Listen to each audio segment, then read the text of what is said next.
how long does it take to actually see results in the gym? Well, it honestly varies between person to person, but let's go ahead and talk about it. But first, hit that follow button for me so that we can see more of this content, and go ahead and leave a comment at the end of this if you have any questions, okay?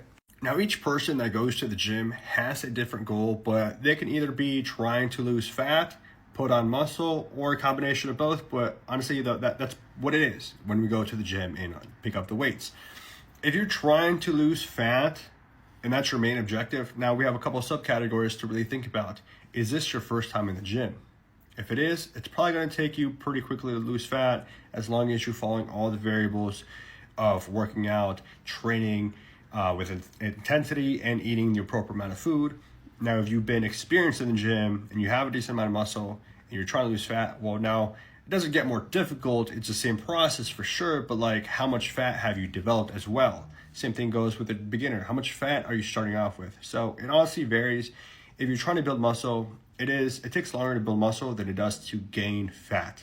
It's just the reality. Depending on genes, it might be easier for some people than others. And if you're using some PEDs, it might be easier than others, but at the same time, it's still going to take time.